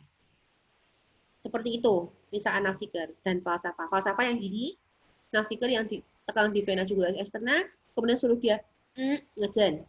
Tanyakan, ada nggak nyeri yang menjalar? Karena dia memang khas untuk pemeriksaan nyeri neuropatik atau nyeri radikular. Dengan cara apa? Ketika dia melakukan aktivitas tadi, pemeriksaan itu, terjadi peningkatan tekanan di ruang intratekal atau ruangan subarachnoid. Kok bisa? Pertanyaannya. Yuk ikut bisa, tahun dia bisa kabeh. Ya guys. Gimana dokter? Ya Farid. Kurang terdengar. Terdengar? Aduh. Putus-putus dokter. Yang terakhir dokter, yang pertanyaan itu dokter. Ya, tapi yang awal kamu dengar ya? Dengar dokter. Yang awal dengar dokter. Oke, jadi sebenarnya falsafah dalam Ziegler ini memang tujuannya untuk kita melakukan memeriksa apakah ada rangsangan pada nervus spinalis, untuk memeriksa apakah memang terdapat nyeri radikular atau nyeri neuropati. Karena dengan dilakukan falsafah dan Ziegler, maka terjadi peningkatan tekanan pada ruang intratekal atau ruang subarachnoid. Loh kok bisa orang mengejan begitu terjadi peningkatan di ruangan subarachnoid atau intratekal itu kenapa? Pertanyaannya. Itu dokter, kalau misalnya kita lakukan tadi kayak pemeriksaan yang menutup hidung dokter, itu kan akan meningkatkan tekanan kayak di intraabdominalnya meningkat. Kalau setahu saya nanti tekanan abdominal itu akan menjalar dokter. Salah satunya akan menjalar ke daerah belakang, di mana di belakang itu terdapat suatu tadi ada tekanan intratekal, nanti akan meningkatkan tekanan intratekal. Dari peningkatan tekanan intratekal nanti bisa bangkit dokter di daerah itu.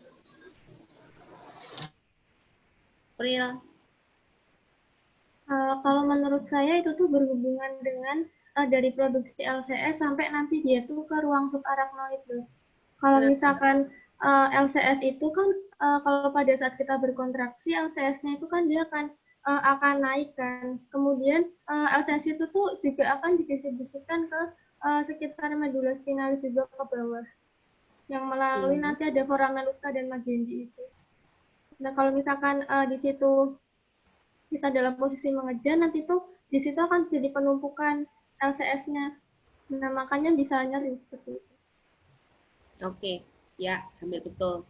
Jadi pada saat kita mengejar, maka otomatis terjadi peningkatan. Sebenarnya tekanannya terutama pada vena cava inferior, karena abdomenmu tadi yang dibilang Farid tuh, tapi nggak langsung kayak gitu, Red, nggak langsung dia menyebabkan penekanan pada intratekal. Intraabdomen dulu, VCI-nya meningkat, vena cava inferior, maka otomatis aliran darah balik juga meningkat ke jantung. Aliran darah jantung meningkat, maka karotis pun juga ikut meningkat. Karotis meningkat, maka dia juga akan meningkatkan tekanan intrakranial. Karena kita tahu namanya LCS itu darah, ya darah LCS, darah kita ya terutama, darah kita, darah dari otak cerebral ini akan dialirkan melalui vena jugularis toh. Ketika mbok bendung atau dia melakukan satu falsafah manuver, maka aliran darah yang balik yang dari atas ke bawah terganggu. Dia akan terbendung ke atas karena tidak bisa masuk ke bawah. Otomatis dia juga akan mengakibatkan ruang subarachnoidnya juga menjadi tekanannya meningkat. Dan tekanan meningkat di ruang subarachnoid itu dialirkan sumpan sampai medula spinalis karena medula spinalis juga punya ruang subarachnoid.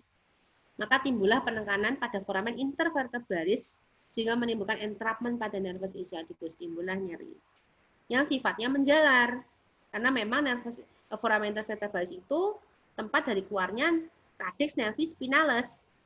Nah, timbullah nyeri itu ya.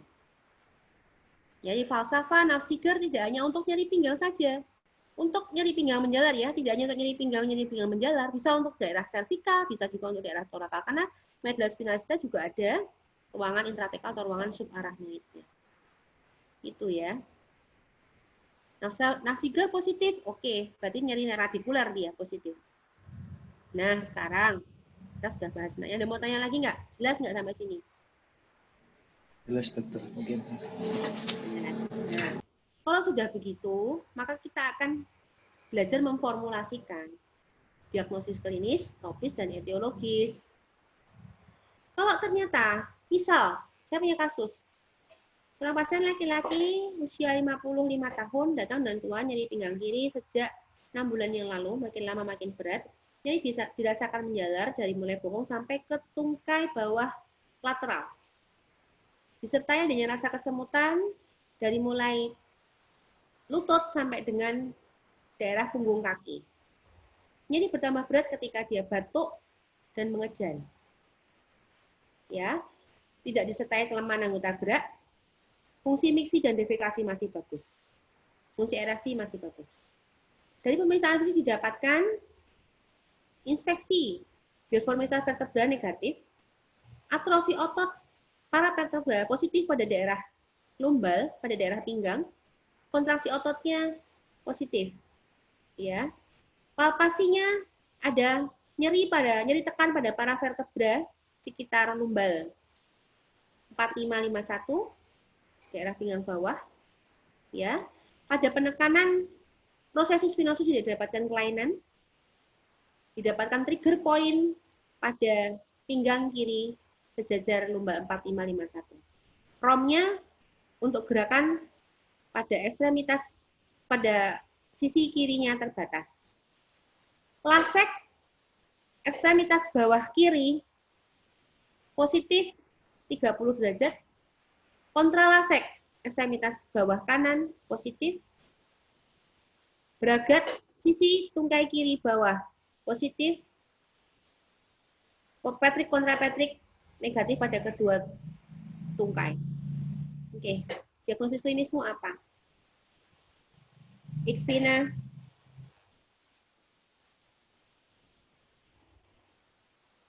Oh ya, misalnya belum selesai. Refleks fisiologis pada patella sisi kiri positif 2, acila sisi kiri positif 1. Patella sisi kanan positif 2, acila sisi kanan positif 2. Refleks fisiologis tadi ya, refleks patologis negatif pada kedua ekstremitas. Tonus yang kiri menurun, kanan positif. Tidak ditemukan atrofi. Wes, lah, gampang. Silahkan. Ivina, diagnosis klinismu apa? Topismu apa? Etiologismu apa?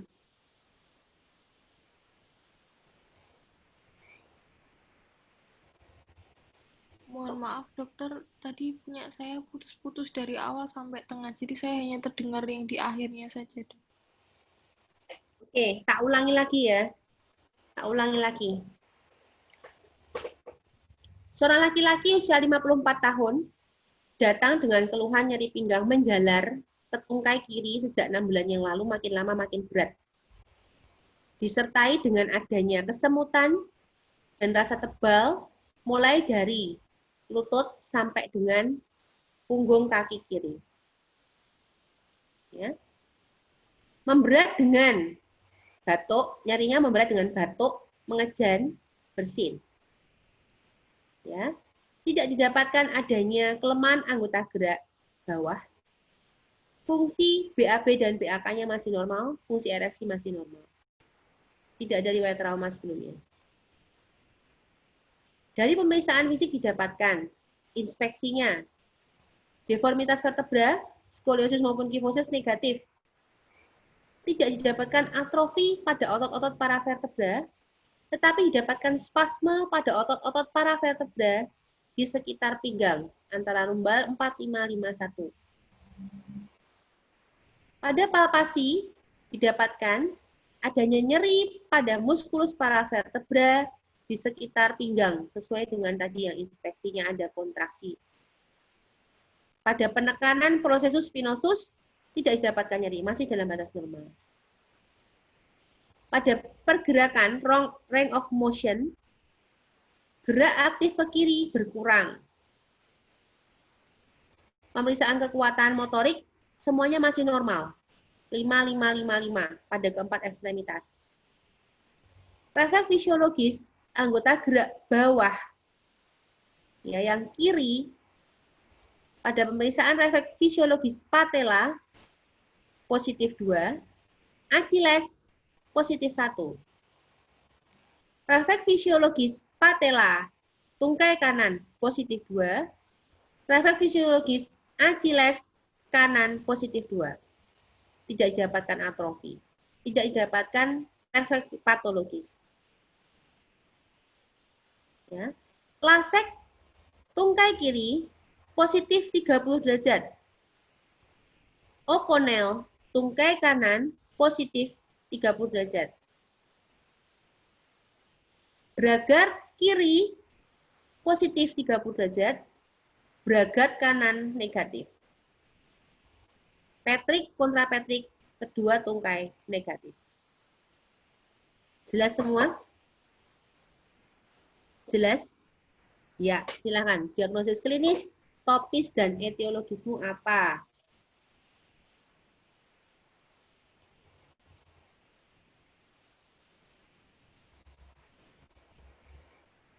Iktina.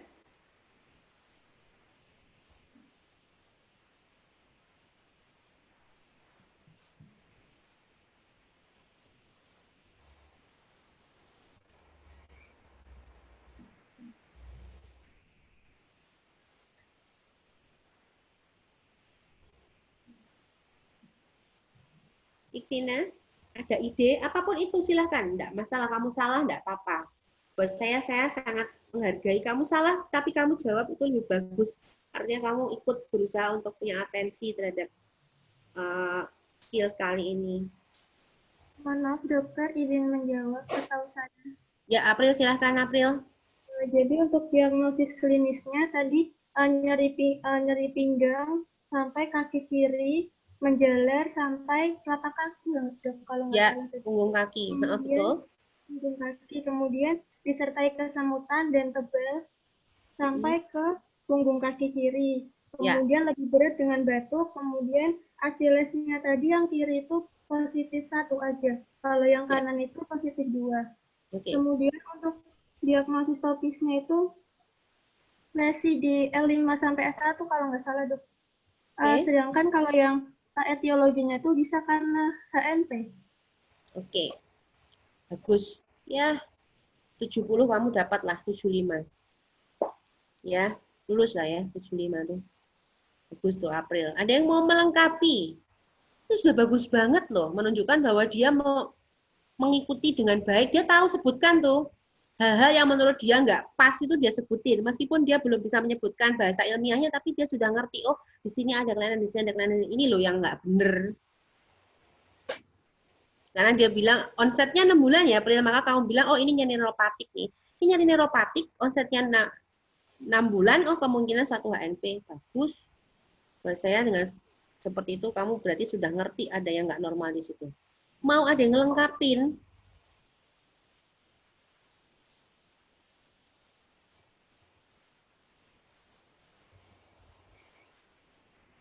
Guys? Farid?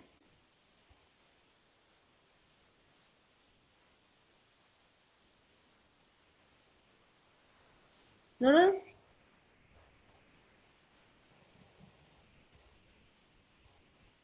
Cahaya? Ya? Ilham? Mungkin itu dok. Ya, Farid? Silahkan. Kalau yang saya tahu kan si nervus ischius itu kan bisa kayak terkompresi oleh suatu otot. Dan tadi udah disebutkan juga kayak ada kontraksi dari otot-otot di sekitar pinggang. Itu kan kalau nggak salah itu kayak di situ ada namanya kayak musculus piriformis lah. Itu kan ada suatu sindrom namanya piriformis syndrome. Itu kan kalau misalnya musculus piriformisnya itu mengalami kontraksi yang berlebihan, kan kalau kita secara anatomi nervus ischiaticus setelah nanti akan masuk ke di dekat dari masuk ke bawah dari dekat dari musculus piriformis. Kalau musculus piriformisnya nanti akan menekan dari nervus ischiaticus di dekat situ. Nanti akan terjadi ischialgia yang nanti akan menjalar ke daerah bawahnya. Nanti untuk nyerinya itu tergantung dari persarafan nervus ischiaticus yang terkena, bisa aja dari M1 atau S1 itu. Berarti kamu bisa mendede itu. Bedanya adalah ketika kamu mencurigai suatu sindrom piriformis, Maka dalam pemeriksaan fisik tak kasih tahu ya, Rit. Kalau misalnya ini kamu DD dengan suatu sindrom poliformis, maka kamu akan menemukan trigger point tadi yang kamu bilang itu. Akan ada trigger point tertentu ketika kamu pecet-pecet di daerah kirinya itu, sesuai dengan musculus piriformisnya, dan di situ memang ada perjalanan nervus ischiaticus, akan ada trigger point di situ. Tapi kalau HNP, bisa saja tidak ada. Tapi nyeri radikularnya positif. Pasien ini nyeri radikularnya positif nggak tadi, Rit? Positif nggak nyeri radikularnya? Pasien ini? Positif. Jelas positif. Berarti, kita menulisnya, ya, tak ajarin. Diagnosis klinis yang pertama adalah ischialgia sinistra. Kenapa disebut ischialgia? Karena kalau kita ngelihat tadi, dia nyeri pinggangnya itu dijalarkan dari bokong, tungkai, bawah, lateral, sampai punggung kaki. Itu adalah sesuai dengan dermatom L45, L5S1. Kita tahu bahwa ischiadicus itu L45, S1, 2, 3 penyusunnya. Sehingga masuk kan pasien ini. Berarti ini ada ischialgia sinistra. Lebih jelas lagi karena apa? Lasekmu yang sisi kiri positif. Okonelmu sisi kiri positif. Bragatmu sisi kiri positif. Berarti jelas ini radicular pain. Maka kamu sebut sebagai ischialgia sinistra. Ya. Dikatakan juga sama si Aprilia tadi, ternyata dalam pemeriksaan fisiknya ada penurunan refleks asiles sisi kiri. Kanan tidak. Berarti di sini lesinya elemen apa UMN?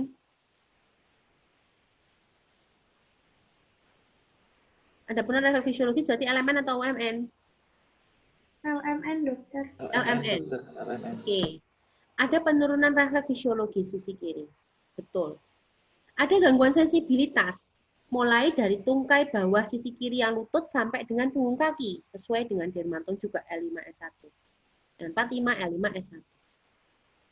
Tapi sayangnya tidak ada nyeri tekan pada para vertebra. Hanya trigger point ya, tidak ada trigger point. Nyeri tekannya iya, muscle spasmenya iya, tapi tidak ada trigger point. Jadi sebenarnya kalau mau dilihat lagi, memang ini lebih tepatnya radix nervis spinalis. Topisnya radix nervis spinalis L5S1, etiologinya yang paling mungkin adalah HNP, suspeknya. Tapi boleh kamu mau dididik dengan sindrom piriformis. Karena tadi kamu mungkin perlu tanya, dok ada trigger point nggak? Gimana di musculus piriformis? Oh ada, ya wes. Kamu didik. Jadi menyebutkan nyeri pinggang yang menjalar sesuai dengan persarafan nervus ischiadicus, maka disebutnya klinisnya adalah ischialgia. Dextra atau sinistra. Pada pasienmu ini ischialgia sinistra. Karena tadi yang dextra, laseknya negatif. Ya enggak? Lasek dextra negatif. Bragat dextra negatif. Ya. Berarti tidak ada ischialgia yang dextra. Petrik dan kontrapentrik kedua tungkai negatif. Berarti tidak ada koksitis, tidak ada sakrolitis. Berarti nyeri pinggangnya kemungkinan besar nyeri pinggang karena nyeri neuropatik. Sampai sini paham enggak? Apa mumet? Mumet ya, iya. Paham enggak? Saya harap kan paham ya. Hah? Mumet. Ya, sudah enggak apa-apa. Sebenarnya kalau punya banyak waktu kita bisa bermain dengan kasus. Tapi kalau sudah selesai ya enggak apa-apa. Silahkan nanti belajar sendiri saja. Ya, syukur-syukur diulang lagi. Kalaupun tidak, yang penting tugas saya sudah saya sampaikan. Ya, masalah pintar dan tidak itu sudah saya serahkan pada Gusti Allah ya. Tugas saya yang penting berikhtiar ngajarin kalian. Ya, semoga bisa diterima dengan baik. Lalu terkait dengan tugasnya, kalian punya tugas untuk membuat video pemeriksaan fisik sesuai dengan checklist yang kalian dapatkan di dalam buku skills, ditambah dengan falsafah dan Namsiger. Di situ di bawah ya, yang di kotak yang satu kotak dengan falsafah Namsiger itu ada pemeriksaan Lermit, ada pemeriksaan Finkelstein, ada pemeriksaan apa ya, Tinel-Fallon. Itu semua adalah pemeriksaan untuk nyeri neuropatik pada saraf-saraf perifer. Lermit itu untuk menimbulkan nyeri radikular daerah servikal. Kalau tadi lasek, Bragard, Sikar untuk menimbulkan nyeri neuropatik daerah pinggang. Lermit itu untuk daerah leher. Jadi tekan ininya ya, akan timbul. Lalu ada juga Vincostein. Vincostein untuk nyeri neuropatik radialis, nervi radialis. Caranya begini. Ya. Ada valen, ada tinel. Tinel dan valen itu untuk nyeri CTS ya, nervus medianus. Nanti kan bisa searching sendiri. Jadi tugas kalian sekarang adalah membuat video untuk pemeriksaan sistem saraf tepi ya, untuk nyeri radikuler terutama daerah pinggang. Ditambah dengan tadi Nafsiger dan falsafa yang memang dia punya tujuan untuk mencetuskan nyeri neuropatik atau nyeri radikuler. Sampai sini mau ada yang ditanyakan? Jelas? Sudah jelas ya? Ya. Kalau sudah jelas silakan Bagas diakhiri. Permisi dokter tadi. Ya. Ya Farid. Hanya itu tadi. Farid, ada yang mau ditanya? Tadi untuk pemeriksaan tadi tambahannya itu putus-putus dokter. Itu tadi ada pemeriksaan apa aja dokter yang tambahannya itu? Ya, jadi pemeriksaan tambahannya yang ada di dalam kotak di buku skill sekalian itu, di kotak yang kedua itu kan ada pemeriksaan Lermit, ya, Vincostein, ada valen, ada tinol. Prinsipnya semua pemeriksaan itu adalah untuk menimbulkan nyeri neuropati pada berbagai kasus. Untuk Lermit, ini adalah tambahan pemeriksaan yang bisa kita lakukan kalau pasiennya ngeluhnya adalah nyeri leher menjalar ke tangan, ke lengan dan ke tangan. Pakainya Lermit. Vincostein untuk radialis. Ya, De Quervain syndrome penyakitnya. Kalau CTS ada tinel, diketuk, atau ada valen. Ya, itu untuk nervus medianus. Prinsipnya itu. Itu semua adalah pemeriksaan-pemeriksaan khusus tambahan untuk kasus-kasus kelainan sistem saraf tepi. Ya, memang banyak banget pemeriksaan di neurologi itu kok mumet lah ya. Ya, siapa yang mau jadi dokter spesialis saraf selanjutnya silahkan bergabung bersama kami ya. Itu. Jadi itu adalah berbagai macam pemeriksaan tambahan untuk kasus-kasus sistem saraf tepi. Dengan masing-masing tadi pemeriksaannya itu. Sebenarnya prinsipnya adalah mengiritasi sistem saraf tepinya, saraf tertentu tadi. Supaya dia teriritasi, ada kompresi, timbullah gejala pada pasien. Gitu. Oke? Sudah cukup ya saya rasa? Ya, silakan Bagas. Ditutup. Izin bertanya dok, untuk Ya, pengumpulannya kapan ya dok? Untuk yang hari ini dikumpulkan hari Rabu jam 17. Untuk yang nervi cranialis besok dikumpulkan hari Kamis jam 17. Baik, terima kasih. Ya. Untuk dokter, untuk menguploadnya itu via Google Drive atau YouTube boleh dokter? Jadiin satu aja lah, terserah kalian. Nanti kalian kasih info saya. Kalau bisa sih Google Drive aja ya. Kalau bisa masuk ke email saya berarti. Dokter. Ya, ya itu aja ya. Baik, mari kita tutup skill pada pagi hari ini dengan bacaan hamdalah dan doa kafaratul majlis. Alhamdulillahirabbil alamin.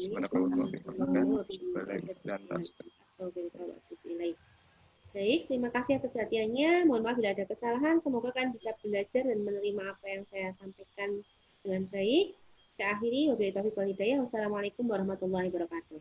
Waalaikumsalam warahmatullahi wabarakatuh. Terima kasih dokter. Ya, terima kasih. Saya live ya. Ji dokter.